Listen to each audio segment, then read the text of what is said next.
कृषि सुधार कानूनों के खिलाफ किसानों के कुछ संगठनों के द्वारा बुलाए गए आज बंद का नहीं दिखा असर। प्रदेश में लखनऊ समेत अन्य जिलों में सामान्य दिनों की तरह खुले बाजार। प्रधानमंत्री नरेंद्र मोदी ने आज वर्चुअल इंडिया मोबाइल कांग्रेस को किया संबोधित। कहा, आज डिजिटल तकनीक का इस्तेमाल हर कार्य में किया जा रहा है।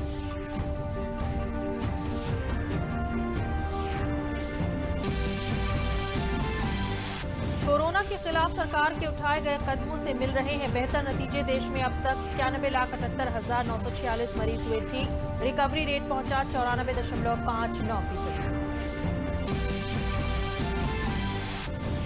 और प्रदेश के न्याय एवं विधि मंत्री ब्रजेश पाठक ने कहा, जनपद न्यायालयों के सिविल और फौजदारी के शासकीय और अधिवक्ताओं के पारिश्रमिक का 80% धनराशि भुगतान का शासनादेश किया गया जारी। नमस्कार, मैं हूं अलका सिंह और अब समाचार विस्तार से। कृषि सुधार कानूनों के खिलाफ किसानों के कुछ संगठनों का आंदोलन जारी है। इस बीच कुछ किसान संगठनों ने आज बंद का आह्वान भी किया है। ये भारत बंद सुबह 11 बजे से दोपहर 3 बजे तक के लिए किया गया है। हालांकि इस बंद का ज्यादा समर्थन मिलता नहीं दिख रहा है। बंद के मद्देनजर केंद्र सरकार ने किसी भी तरह के अप्रिय घटना को रोकने के लिए राज्यों से कहा है कि वो ये भी सुनिश्चित करें कि इस दौरान महामारी को देखते हुए कोविड-19 से जुड़े प्रोटोकॉल का पूरी तरीके से पालन हो।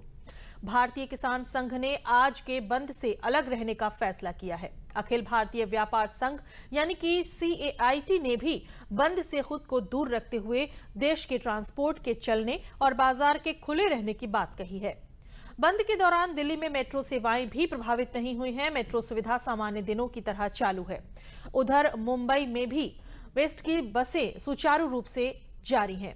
वहां कैब और ऑटो सेवाएं सामान्य दिनों की तरह ही चलती नजर आईं। वहीं FRTWN ये भी बंद से खुद को दूर रखते हुए दुकानों और व्यावसायिक गतिविधियों के खुले रहने की बात कही है। वहीं केंद्र शासित प्रदेश जम्मू कश्मीर के जम्मू संभाग में बंद का असर नहीं दिख रहा है और सामान्य दिनों की तरह वहां भी काम जारी है। सरकारी ऑफिस में सामान्य मौजूदगी है तो बाजारों में भी रोज की तरह लोग आ जा रहे हैं और उधर मध्य प्रदेश में भी बंद का असर नहीं दिख रहा है। सुबह लोग सामान्य दिनों की तरह अपने कामकाज निपटाते हुए नजर आए।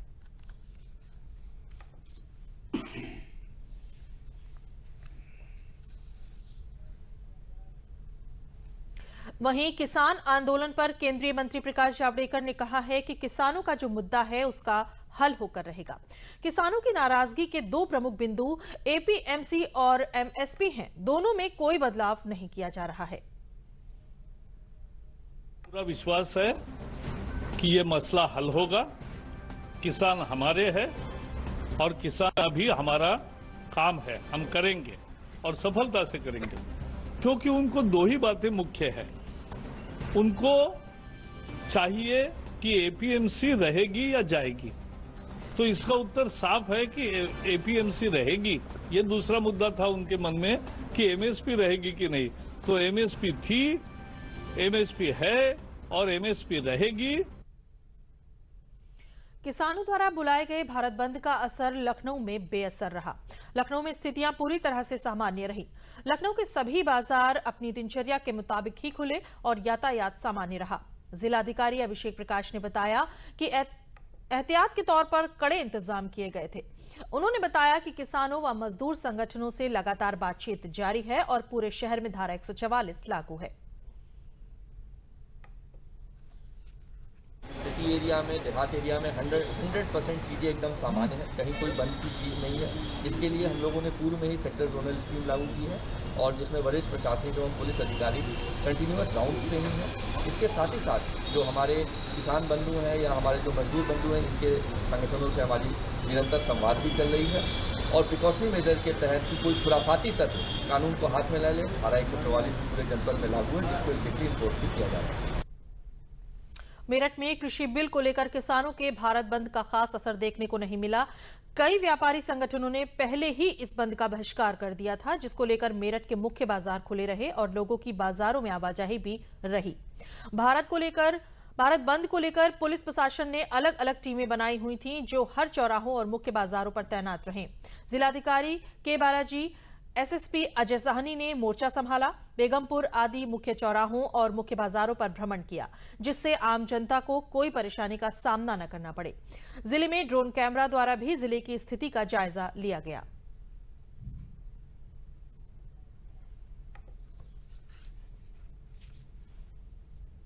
अब तक जो भी सूचना मिला है इससे ये स्पष्ट है कि अभी ट्रैफिक मूवमेंट नॉर्मल है और शॉप सब खुला हुआ है। आप स्वयं भी देख रहे हैं कि जितनी सामान्य है उतना सामान्य कराने के लिए प्रशासन द्वारा पूरा प्रयास किया गया है और पुलिस सुबह से ड्यूटी में लगी हुई है।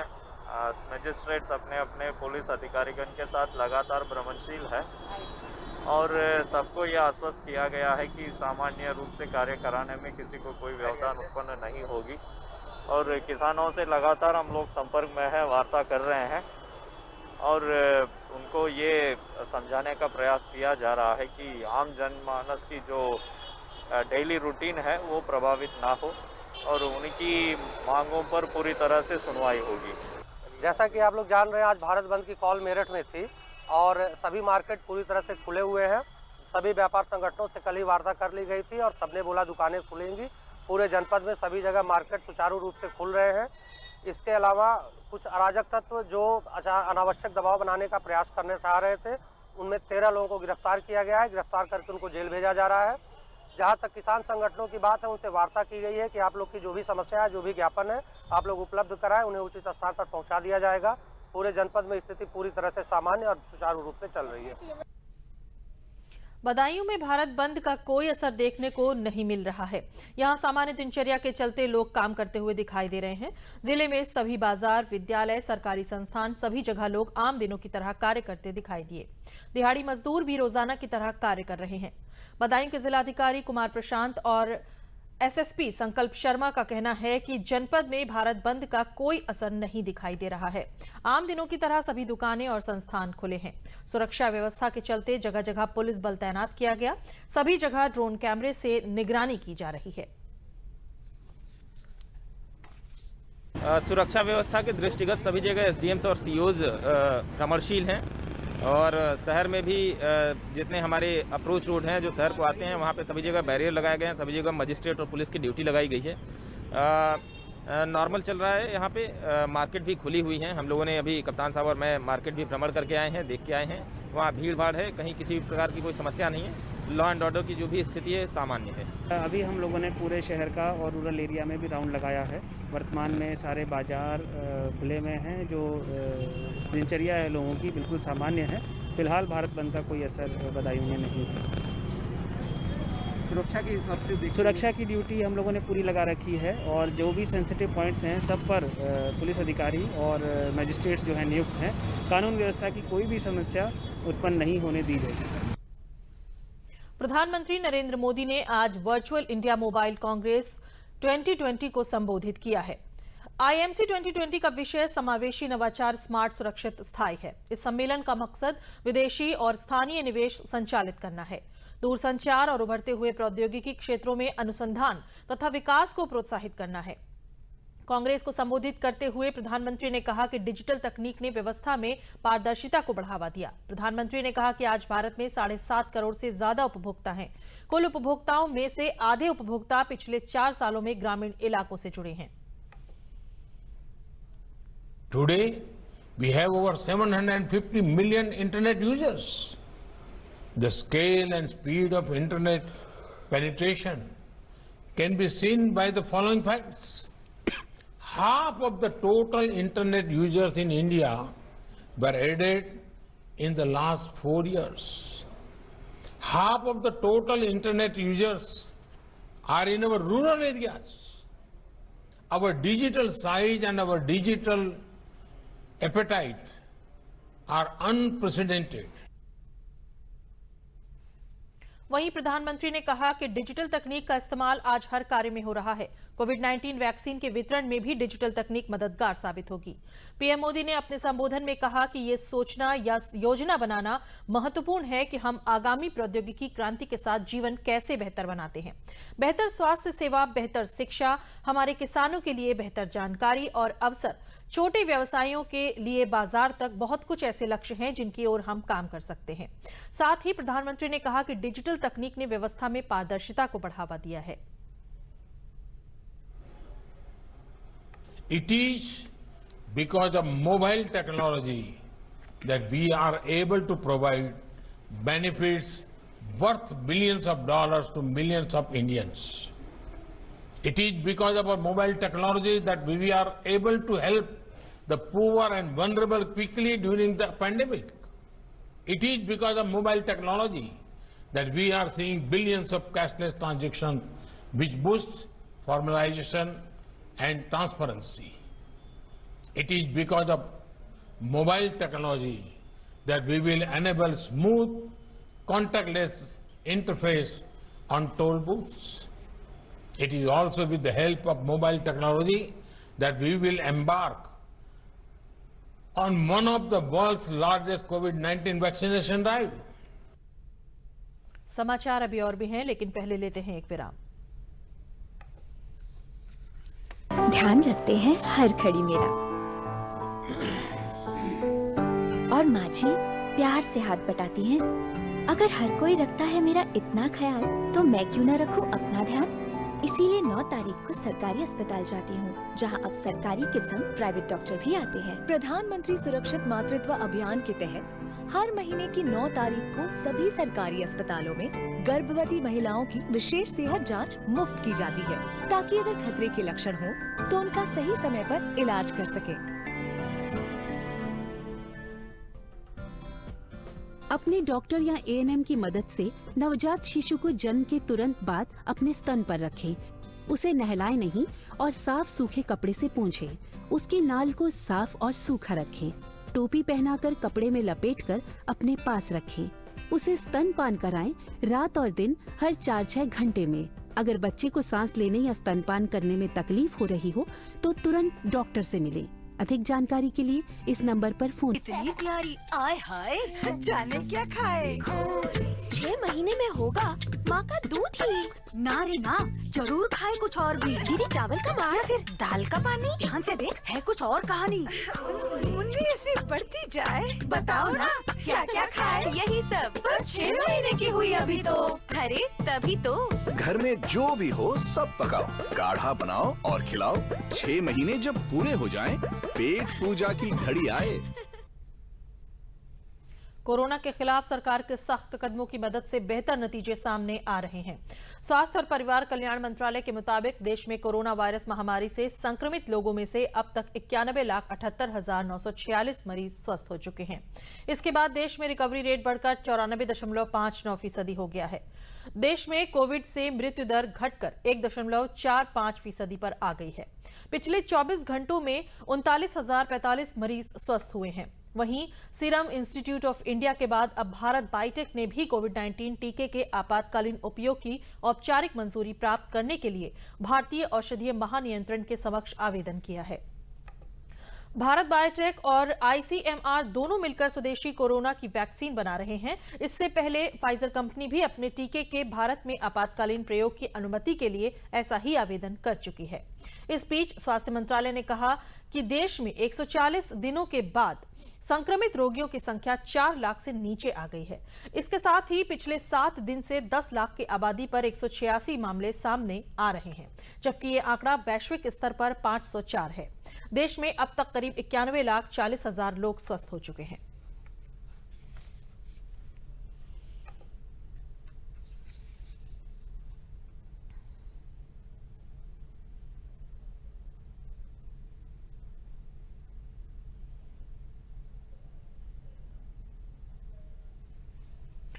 प्रदेश के विधायी न्याय मंत्री ब्रजेश पाठक ने कहा है कि कोविड में जनपद और उच्च न्यायालय में अधिवक्ताओं का भुगतान, जिन्होंने न्यायालयों में सरकार के पक्ष में पैरवी की है, उनका भुगतान किए जाने का निर्णय लिया गया है। जनपद न्यायालयों के सिविल और फौजदारी के शासकीय अधिवक्ताओं के पारिश्रमिक का 80% धनराशि के भुगतान का शासनादेश भी जारी कर दिया गया है।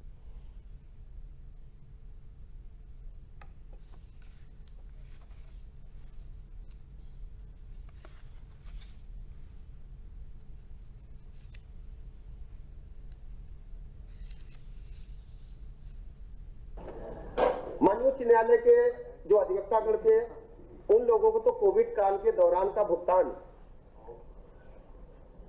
जिनका जितना भुगतान उनका बनता था उसमें से 80% का लगभग का भुगतान हम लोगों ने कर दिया जो उच्च न्यायालय के अधिवक्ता थे। लेकिन जनपद में जो हमारे अधिवक्ता न्यायालयों में काम करते हैं उनको भुगतान नहीं मिल पाया था और ऐसे ही डिमांड लगातार अधिवक्ता समाज के हमारे मित्रों से, भाइयों से आ रही थी। अधिवक्ता समाज हमारे चूंकि परिवार के सदस्य हैं तो माननीय मुख्यमंत्री जी के आशीर्वाद से, उनकी कृपा से आदरणीय मुख्यमंत्री योगी आदित्यनाथ जी ने कल एक बहुत ही महत्वपूर्ण निर्णय लेकर के ऐसे सभी अधिवक्ता जिन लोगों ने सरकार की तरफ से पैरवी की है जनपदों में और उनका कोविड काल के दौरान भुगतान नहीं हो पाया था क्योंकि सबको कोविड काल में मुकदमे नहीं मिल पाए थे, जिनको मिले थे तो उनको तो मिल ही रहा था, लेकिन कोविड काल के दौरान माननीय उच्च न्यायालय में और जनपदों में जो अधिवक्ता सरकार की पैरवी कर रहे थे, चाहे मुकदमे हो रहे हो या ना हो रहे हो, सभी को भुगतान दिए जाने का निर्णय माननीय मुख्यमंत्री जी ने लिया है। रामपुर में केंद्रीय मंत्री मुख्तार अब्बास नकवी ने ऐतिहासिक गांधी समाधि और उसके अगल बगल में लगे गेटों का लोकार्पण किया। सपा सरकार में इन द्वारों का नाम बाबाए हयात और बाबाए निजात रखा गया था, जबकि बापू की समाधि को सपा सरकार में गांधी समाधि से हटाकर अलग स्थापित कर दिया गया था, जिसको अब भाजपा सरकार में वही गांधी समाधि पर विस्थापित कर दिया गया है और द्वारों का नामकरण कर दिया गया है। अब कर्नल यूनुस अली खान द्वार और दूसरा मेजर अब्दुल राफेल खान कर दिया गया है, जिसका नामकरण केंद्रीय मंत्री मुख्तार अब्बास नकवी ने किया है। खानदानी सियासत और पानदानी विरासत चलती है। अब खानदानी सियासत और पानदानी विरासत के दिन लग चुके हैं। अब जो है वो गांव, गरीब, किसान, कमज़ोर तबके और साथ ही साथ चाहे वो महात्मा गांधी हों, चाहे पंडित दीनदयाल उपाध्याय हों, चाहे सरदार वल्लभ भाई पटेल हों, चाहे डॉक्टर राममनोहर लोहिया हों, उनकी जो सैद्धांतिक प्रतिबद्धता थी वो शुद्ध रूप से जो अभी तक केवल ख़ानदानी विरासत और पानदानी सियासत करते रहे उनके खिलाफ थी। इसलिए आने वाले दिनों में आज मोदी जी के नेतृत्व में देश में एक बहुत बड़ा क्रांतिकारी परिवर्तन आ रहा है। केंद्र सरकार के सहयोग से बने एफपीओ सेंटर किसानों के लिए वरदान साबित हो रहे हैं। मिर्जापुर में एफपीओ सेंटर किसानों की मदद कर रहा है। विंध्य सब्जी और बीज प्रोड्यूसर कंपनी छटाहा पहाड़ी ने तो किसानों की किस्मत ही बदल दी है। सब्जी उत्पाद के क्षेत्र में संस्था ने किसानों को ट्रेनिंग कराकर उनको ऐसा प्रोत्साहित किया कि किसान एक ही खेत से 3 फसल एक साथ ले रहे हैं। कृषि विभाग की ट्रेनिंग का परिणाम है कि किसान अपनी आय दोगुनी कर रहे हैं। इस संस्था ने लॉकडाउन में लोगों को सुविधा दी और संस्था ने अपने किसानों को लगभग 3 लाख रुपए की कमाई करवाई। ये किसान सरकार द्वारा गठित ऐसी संस्थाओं की सराहना कर रहे हैं। इस संस्था ने इन किसानों को सीधा नेशनल सीड कॉरपोरेशन से जोड़ दिया है। मेरा नाम कन्हैया लाल है। मैं महिमा गांव से मिलान करता हूं, जिला मिर्ज़ापुर से, और एफपीओ से मैं 3 साल से जुड़ा हूं और कंपनी हमको मदद में बहुत कुछ कर रही है। मैं किसान हूं, छोटा किसान हूं, लेकिन कंपनी हमें दूर दूर टूर कराती है, प्रशिक्षण सब्जी के बारे में दिवाती है और वही सीख कर हम लोग यहाँ अपने यहाँ उसको कर रहे हैं। अच्छा बेनिफिट हमको मिल रहा है। पहले तो सर माल बेचने के लिए मिर्ज़ापुर मार्केट जाना पड़ता था, मंडी में, लेकिन अब वो चीज़ नहीं रह गया। अब हम लोगों का माल है इतना सुटेबल निकल रहा है प्रशिक्षण लेने के बाद के हमारे यहाँ व्यापारी स्वयं आकर यहाँ हमारा माल को खरीदते हैं और वहाँ से 5 रुपये किलो के हिसाब से बेसी भी देकर जाते हैं। और हमें अब वहाँ ले जाने में जो हमको भाड़ा लगता था वो भी बचा, 5 रुपया किलो एक्स्ट्रा मिला हमको। नाम जो है उमेश कुमार पाठक है, भोजपुर पहाड़ी से मैं बोल रहा हूँ। मुझे इस संस्था से जुड़े हुए बहुत लाभ मिल रहा है और जो है अभी WB2 जो है गेहूँ मिला हुआ है, उसका उत्पादन बहुत अच्छा है और जो है हमको ट्रैक्टर भी उपलब्ध हुआ है बुआई जुताई के लिए। सारी सुविधा हमें अच्छी मिल रही है। ये सब नवाड से जुटे हुए से हमें सबके वर्मी कंपोस्ट बनाए के मतलब कि बेड मिला। अब फिर उसके बाद बीज से बीज तैयार करे बदे बनारस से हम सब बीज लिया नेशनल करथुआ से। अब बीज हम 1 किलो का बिस्सा का उत्पादन किया और ओसे 14 कुंतल से लेकर 15 कुंतल प्रति मतलब बीघा के हिसाब से पैदा करके फिर ऊ बीज फिर ले जाए के वहाँ दिहल जा। तब पहले तो जौन सरकारी रेट बा ऊ रेट का पैसा भुगतान हो गया तीसरे रोज। उसके बाद उसका ग्रेडिंग भा तब फिर पैसा मिला। अब फिर उसके बाद बीज जब मतलब जमा में गा उसके बाद फिर पैसा मिला। ऐसे हमें सबके 4 रुपया 5 रुपया किलो पीछे बेसिक रेट से पैसा मिला। नाबार्ड के सहयोग से हम लोगों की संस्था का निर्माण 1995 में हुआ था और ये ग्रामीणों के विकास के लिए संस्था बनाई गई थी और उसे लेकर के नाबार्ड के सहयोग से हम लोगों ने फार्मर्स उत्पादक संघ का गठन हुआ है और उसमें हम लोगों ने मिर्ज़ापुर और सोनभद्र और कौशाम्बी में कृषक उत्पादक संघ की स्थापना करके उस किसानों को संगठित करके किसानों की कंपनियां बनाई गई है। किसान लोग अच्छा कार्य कर रहे हैं और उनको सही निर्देशन और आधुनिक तकनीकी आधारित व्यावसायिक रूप से कृषि को ले जाने के लिए पहल की जा रही है। बिक्री किया है। ये परेशान थे किसान भाई क्योंकि लॉकडाउन चल रहा था, लेकिन हम लोगों ने इसका पास बनवाया। जो लोग ये इस तरह का कार्य करना चाह रहे थे, जो एफपीओ, उनका हमने पास बनवाया। पास बनवा करके वो मंडी में आए और उन्होंने उसका विक्रय किया। और ये एफपीओ का मूल उद्देश्य भी यही है कि मार्केटिंग को करे। वो मार्केटिंग को करेगा तो उसको ज़्यादा लाभ होगा तो उसके जितने शेयर होल्डर हैं उनको ज़्यादा से ज़्यादा धनराशि प्राप्त होगी, पैसा प्राप्त होगा। तो इस उद्देश्य से एफपीओ का गठन हुआ है और इस उद्देश्य से इन्होंने विंध्य फार्मर प्रोड्यूस ऑर्गेनाइजेशन ने एक अच्छा कार्य किया। हमारी कंपनी नाबार्ड के सहयोग से 2015 में कंपनी एक्टिविटी रजिस्टर्ड हुई थी। इस समय हमारी कंपनी 22 गांव में काम करे किसानों के साथ और 512 हमारे कंपनी में किसान जुड़ के काम कर रहे हैं। हमारी कंपनी मुख्य रूप से बीज उत्पादन और सब्जी पे काम कर रही है। बीज उत्पादन के लिए हम लोग नेशनल सीड कॉर्पोरेशन से जुड़ के अपने किसानों को फाउंडेशन बीज दिलवाते हैं और उस फाउंडेशन बीज से हमारे किसान बीज उत्पादन करके फिर नेशनल सीड कॉर्पोरेशन को ही बेचते हैं। उसमें सर ये फ़ायदा हो रहा है कि हमारे जो किसान हैं, पहले सामान्य तौर पर यहाँ जो उत्पादन होता था वो 8 से 10 कुंटल उनका उत्पादन होता है, लेकिन जो हमारा ये बीज बो रहे हैं नेशनल सीड कॉर्पोरेशन जो फाउंडेशन सीड बो रहे हैं बीज उत्पादन के लिए, उसमें एक तो उनको जैसे सामान्य तौर पर 2 किलो का बिस्वा जो है वो लोग बीज बोते थे, लेकिन ये जो फाउंडेशन सीड है 1 किलो का बिस्वा बो रहे हैं। तो उनको इनपुट भी कम लगाना पड़ रहा है। उनको जो है पहले जो कास्ट आती थी खेती करने का उसमें भी कम लगाना पड़ रहा है। दूसरे जो उनका उत्पादन हो रहा है तो सामान्य तौर पर जैसे 8 कुंटल 10 कुंटल होता था, तो ये फाउंडेशन सीड बोने से उनका उत्पादन 14 कुंटल 15 कुंटल 1 बीघा में काट रहे हैं। फतेहपुर के प्राथमिक विद्यालय पहरवापुर की शिक्षिका नीलम भदौरिया ने अकेले ही गांव की जरूरतमंद महिलाओं को पढ़ा लिखाकर साक्षर बनाने का बीड़ा उठाया है। इन महिलाओं को ईच वन टीच वन कार्यक्रम चलाकर शिक्षित करने के साथ ही इन साक्षर महिलाओं को सिलाई, कढ़ाई, ब्यूटिशियन, अचार, मुरब्बा आदि का प्रशिक्षण भी दिलाया। शिक्षिका अपनी कड़ी मेहनत से लगभग 200 महिलाओं को आत्मनिर्भर बना चुकी हैं। इसके अलावा बालिका शिक्षा पर बराबर जोर दे रही हैं। सिर्फ इतना ही नहीं, प्राथमिक विद्यालय के बच्चों को अच्छी शिक्षा देते हुए उन्हें प्रदेश स्तर तक की प्रतियोगिताओं में प्रथम स्थान प्राप्त कराने में भी सफलता अर्जित की है।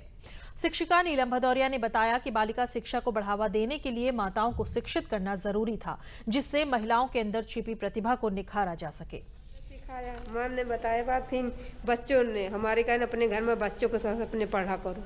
फिर अपने हमारे बच्चे ने बताने लगे तो बच्चे पढ़ाने मुझे आने लगा। हमें तो अब अच्छा लगता है सर।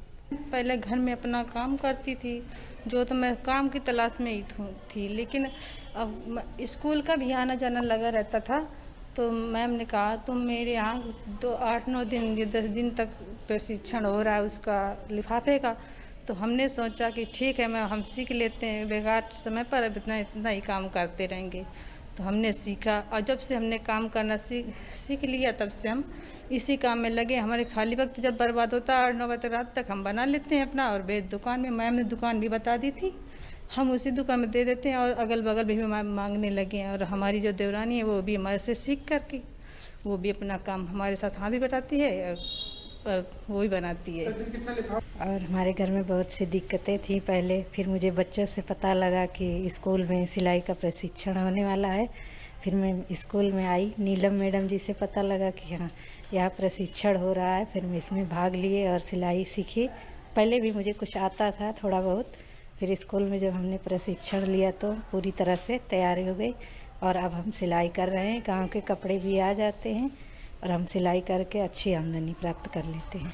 मैं यहाँ पहले तो घर में कुछ नहीं करते थे, लेकिन जब यहाँ मेरे बच्चे 2 पढ़ते हैं, लड़कियाँ मेरी, और उन्होंने बताया कि मम्मी वहाँ जाओ स्कूल में, मैम ने बुलाया है और वहाँ प्रशिक्षण शुरू है अचार और पापड़ का।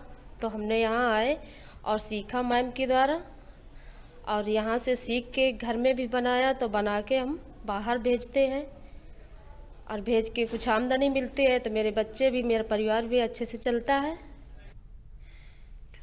अंबेडकर नगर में निर्माणाधीन योजनाओं एवं स्वीकृत योजनाओं तथा यात्री सुविधाओं की हकीकत को जानने के लिए महाप्रबंधक उत्तर रेलवे आशुतोष गांगल अकबरपुर जंक्शन पहुंचे और लखनऊ से अयोध्या तक विस्तृत निरीक्षण किया।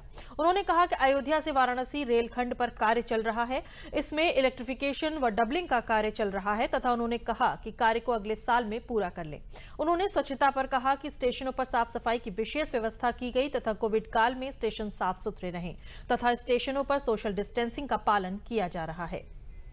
हो गई है और कोविड काल में आपने देखा होगा, विशेषकर हम लोगों ने बहुत कोशिश करी थी कि स्टेशन बिल्कुल साफ सुथरे रहें और उनमें किसी भी तरह की जो भी हमारे कर्मचारी हैं और जो पैसेंजर्स हैं उन सबके लिए हम सफाई के साथ साथ हमने सोशल डिस्टेंसिंग की भी व्यवस्था करी थी, जिससे लोगों को एक दूसरे से इन्फेक्शन होने की संभावना कम से कम हो।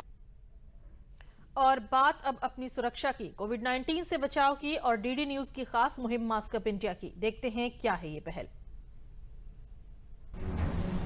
वैश्विक महामारी कोविड-19 जिसका कहर संपूर्ण मानव जाति को अपनी आगोश में ले चुका है। टीका या दवाई उपलब्ध होने तक महामारी के खिलाफ मानवता की जंग जारी है।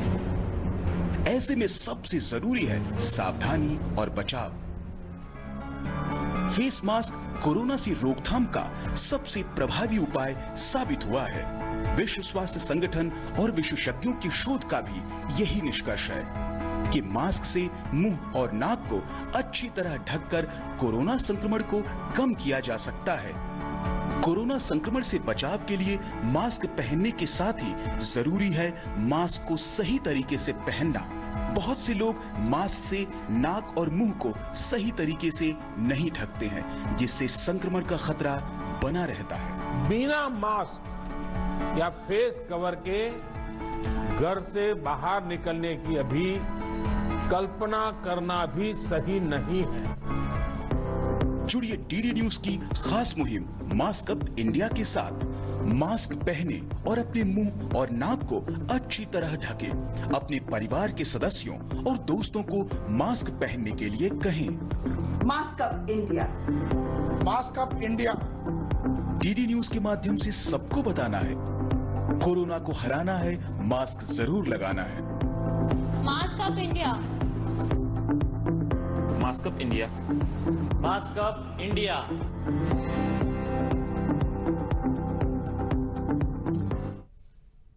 अंत में प्रमुख समाचार एक बार फिर।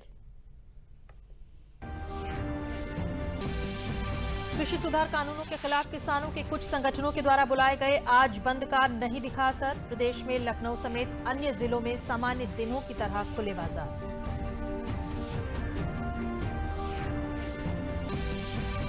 प्रधानमंत्री नरेंद्र मोदी ने आज वर्चुअल इंडिया मोबाइल कांग्रेस को किया संबोधित। कहा, आज डिजिटल तकनीक का इस्तेमाल हर कार्य में किया जा रहा है।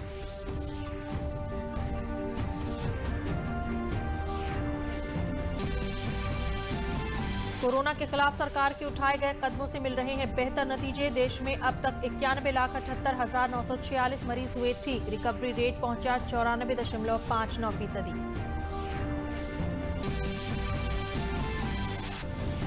और प्रदेश के न्याय एवं विधि मंत्री ब्रजेश पाठक ने कहा, जनपद न्यायालयों के सिविल और फौजदारी के शासकीय अधिवक्ताओं के पारिश्रमिक का 80% धनराशि भुगतान का शासनादेश किया गया जारी। और अब एक जरूरी संदेश। कोरोना से बचाव के लिए अपने हाथ नियमित धोएं और 2 गज की दूरी भी बनाए रखें। साथ ही जब भी बाहर निकले मास्क होना जरूरी है। जेब अथवा थैले में नहीं, बल्कि इस तरह से चेहरे पर लगाएं, क्योंकि जब तक दवाई नहीं तब तक ढिलाई नहीं। इसी के साथ समाचार समाप्त हुए। नमस्कार।